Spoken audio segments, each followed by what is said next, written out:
ओशो ने कहा है कि अष्टावक्र कहते हैं तू निर्दोष है, इसलिए तू भूलकर भी यह मत समझना कि मैं पापी हूँ। लाख तुम्हारे साधु संत कहे चले जाएं कि तुम पापी हो। पाप का प्रक्षालन करो, पश्चाताप करो, बुरे कर्म किए हैं उनको छुड़ाओ। अष्टावक्र का वचन ध्यान में रखना, तू क्रिया शून्य है, इसलिए कर्म तो तू करेगा कैसे। अष्टावक्र कहते हैं जीवन में 6 लहरें हैं, 6 उर्मियां, भूख, प्यास, शोक, मोह, जन्म, मरण, ये 6 तरंगे हैं। भूख प्यास शरीर की तरंगे हैं। अगर शरीर ना हो तो ना तो भूख होगी ना प्यास होगी, ये शरीर की ज़रूरतें हैं। जब शरीर स्वस्थ होता है तो ज़्यादा भूख लगती है, जब शरीर बीमार होता है तो ज़्यादा भूख नहीं लगती। अगर शरीर को धूप में खड़ा करोगे ज़्यादा प्यास लगेगी क्योंकि पसीना उड़ जाएगा। गर्मी में ज़्यादा प्यास लगेगी, सर्दियों में कम प्यास लगेगी। ये शरीर की ज़रूरतें हैं, ये शरीर की तरंगे हैं। भूख प्यास शरीर की, शोक मोह मन की। कोई छूट जाता है तो दुख होता क्योंकि मन पकड़ लेता है, राग बना लेता है। कोई मिल जाता प्रियजन तो सुख होता, कोई प्रियजन छूट जाता तो दुख होता। कोई अप्रियजन मिल जाता है तो दुख होता है, अप्रियजन छूट जाता है तो सुख होता है। लेकिन ये मन के खेल हैं, आसक्ति और विरक्ति के खेल हैं, आकर्षण और विकर्षण के खेल हैं। जिस आदमी के भीतर मन ना रहा उसके भीतर फिर कोई शोक नहीं, कोई मोह नहीं। ये तरंगे मन की हैं। और जन्म मरण तरंगे प्राण की हैं। जन्म होता श्वास के साथ, मृत्यु होती श्वास के विदा होने के साथ। इसलिए जैसे ही बच्चा पैदा होता है डॉक्टर फिक्र करता है कि बच्चा जल्दी श्वास ले, रोए। रोने का अर्थ केवल इतना ही है कि रोएगा तो श्वास ले लेगा। रोने के झटके में श्वास का द्वार खुल जाएगा, रोने के झटके में बंद फेफड़ा काम करने लगेगा। अगर बच्चा नहीं रोता कुछ सेकंड के भीतर तो डॉक्टर उसे उल्टा लटकाकर उस पर चोट करता है बच्चे के ऊपर, ताकि धक्के में श्वास चल पड़े। श्वास जन्म है, श्वास यानी प्राण की प्रक्रिया। जब आदमी मरता है तो श्वास समाप्त हो जाती है, प्राण की प्रक्रिया बंद हो गई। प्रतिपल यही हो रहा है। श्वास भीतर आती है तो जीवन भीतर आता है, श्वास बाहर जाती है तो जीवन बाहर जाता है। प्रतिपल जन्म और मृत्यु घट रही है। हर आती श्वास जीवन है, हर जाती श्वास मौत है। तो मौत और जन्म तो प्रतिपल घट रहे हैं। ये प्राण की तरंगे हैं। अष्टावक्र कहते हैं ये 6 उर्मियां हैं। तुम इन 6 के पार हो, इनके दृष्टा हो। इसलिए बुद्ध ने तो श्वास पर ही सारी की सारी अपनी साधना की व्यवस्था खड़ी की। बुद्ध ने कहा एक ही काम पर्याप्त है कि तुम आती जाती श्वास को देखते रहो। क्या होगा आती जाती श्वास को देखने से? धीरे धीरे अगर तुम जाती श्वास को देखो कि श्वास बाहर गई, आती श्वास को देखो श्वास भीतर आई, तो बीच में तुम थोड़े समय ऐसे भी पाओगे जब श्वास स्थिर हो जाती है, ना तो बाहर जाती ना भीतर आती। हर आती जाती श्वास के बीच में क्षण भर को अंतराल है। जब श्वास ना चलती ना हिलती ना डुलती, बाहर जाती, फिर क्षण भर को रुकती, फिर भीतर आती, भीतर आती, फिर क्षण भर को रुकती, फिर बाहर जाती, तो अंतराल तुम्हें दिखाई पड़ने लगेंगे। उन्हीं अंतराल में तुम पाओगे कि तुम हो। श्वास का आना जाना तो प्राण का खेल है। और अगर तुम श्वास को देखने में समर्थ हो गए हो तो वह जो देखने वाला है वह श्वास से अलग हो गया। शरीर हमारी बाहर की परिधि है, मन उसके भीतर की परिधि है, प्राण उसके और भी भीतर की परिधि है। तो ऐसा भी हो सकता है शरीर अपंग हो जाए, टूट फूट जाए तो भी आदमी जीता है।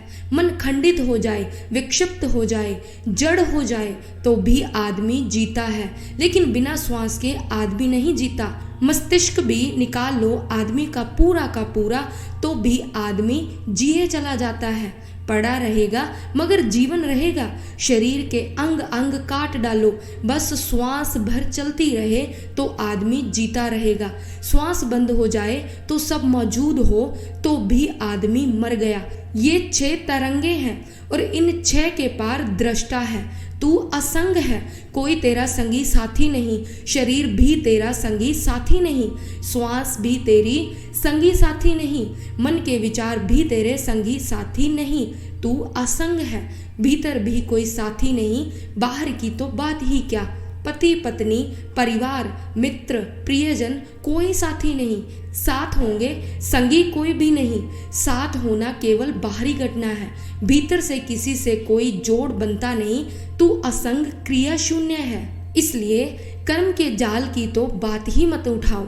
अगर अष्टवक्र से तुम यह पूछोगे कि आप कहते हो अभी अभी हो सकती है मुक्ति, तो कर्मों का क्या होगा, जन्म जन्म तक पाप किए उनका क्या होगा, उनसे छुटकारा कैसे होगा।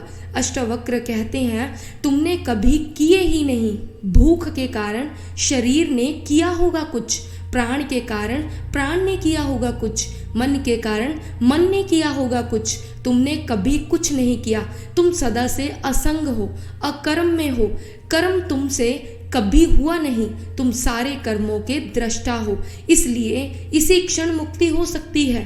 ख्याल करना, अगर कर्मों के सारे जाल को हमें तोड़ना पड़े तो शायद मुक्ति कभी भी ना हो सकेगी, असंभव है। अनंत काल में हमने कितने कर्म किए उनका कुछ लेखा जोखा करो। अगर उन सब कर्मों से छूटना पड़े तो उन कर्मों से छूटने में अनंत काल लगेगा, और यह जो अनंत काल छूटने में लगेगा इसमें भी तुम बैठे थोड़े ही रहोगे, कुछ तो करोगे, तो कर्म तो फिर होते चले जाएंगे, तो यह श्रृंखला तो अंतहीन हो जाएगी। इस श्रृंखला की तो कभी कोई समाप्ति आने वाली नहीं, इनमें से कोई निष्कर्ष आने वाला नहीं। अष्टवक्र कहते हैं अगर कर्मों से मुक्त होना पड़े फिर मुक्ति होती हो तो मुक्ति कभी होगी ही नहीं, लेकिन मुक्ति होती है। मुक्ति का होना इस बात का सबूत है कि आत्मा ने कर्म कभी किए ही नहीं, ना तो तुम पापी हो ना तुम पुण्यात्मा हो, ना तुम साधु हो ना तुम असाधु हो, ना तो कहीं कोई नरक है और ना कहीं कोई स्वर्ग है। तुमने कभी कुछ किया नहीं, तुमने सिर्फ सपने देखे हैं, तुमने सिर्फ सोचा है, तुम भीतर सोए रहे, शरीर करता रहा। जिन शरीरों ने कर्म किए थे वे जा चुके, उनका फल तुम्हारे लिए कैसा। तुम तो भीतर सोए रहे, मन ने कर्म किए, जिस मन ने किए वह प्रतिपल जा रहा है। तुम तो सोए रहे, जागो, जागते ही तुम पाओगे तुमने तो कभी कुछ किया नहीं। तुम तो करना भी चाहो तो कुछ कर नहीं सकते। अकर्म तुम्हारा स्वभाव है, अकर्ता तुम्हारी स्वाभाविक दशा है। तू असंग क्रिया शून्य स्वयं प्रकाश और निर्दोष है। यह सुनी घोषणा, तू निर्दोष है तो जो कुछ तुम्हें सिखाया हो पंडितों ने पुरोहितों ने फेंको, तुम निर्दोष हो। उनकी सिखावन ने बड़े खतरे किए हैं, तुम्हें पापी बना दिया, तुम्हें हजार तरह की बातें सिखा दी कि तुम ऐसे बुरे हो, तुम में दीनता भर दी और अपराध का भाव भर दिया। तुम निर्दोष हो, निरपराधी हो, बस इतना ही बंधन है कि तुम मोक्ष खोज रहे हो। मोक्ष की खोज से नए बंधन निर्मित होते हैं। एक आदमी संसार में बंधा है, फिर घबरा जाता है तो मोक्ष खोजने लगता है, तो इधर से घर द्वार छोड़ता है, परिवार छोड़ता है, धन दुकान छोड़ता है, फिर नए बंधनों में बंध जाता है। साधु हो गया, अब ऐसे उठो, ऐसे बैठो, ऐसे खाओ, ऐसे पियो, अब नए बंधन अपने चारों तरफ रच लेता है। तुमने देखा साधुओं की हालत सदियों जैसी है। साधु मुक्त नहीं है क्योंकि साधु सोच रहा है मुक्ति के लिए पहले तो बंधन करने पड़ेंगे। यह भी खूब मजे की बात है, मुक्ति के लिए पहले बंधन मानने पड़ेंगे। मुक्त होने के लिए कोई बंधन नहीं चाहिए। कृष्ण मूर्ति की एक किताब है the first and the last freedom, पहली और अंतिम मुक्ति। वह अष्टवक्र का आधुनिकतम वक्तव्य है। अगर मुक्त होना है तो पहले ही चरण पर मुक्त हो जाओ। यह मत सोचो कि अंत में मुक्त होएंगे, पहले चरण पर ही मुक्त होना है, दूसरे चरण पर नहीं। क्योंकि अगर पहले ही चरण पर सोचा कि तैयारी करेंगे मुक्त होने की, तो उसी तैयारी में नए बंधन निर्मित हो जाएंगे। फिर उन नए बंधनों से छूटने के लिए फिर तैयारी करनी पड़ेगी। उस तैयारी में फिर नए बंधन निर्मित हो जाएंगे। तो तुम एक से छूटोगे, दूसरे से बंधोगे, कुएं से बचोगे, खाई में गिरोगे। तो तुम देखो, ग्रस्त बंधा है और संन्यास्त बंधे हैं। दोनों के बंधन अलग अलग हैं, मगर फर्क कुछ नहीं है। ऐसा लगता है कि मौलिक मूर्छा जब तक नहीं टूटती, तुम जो भी करोगे बंधन होगा।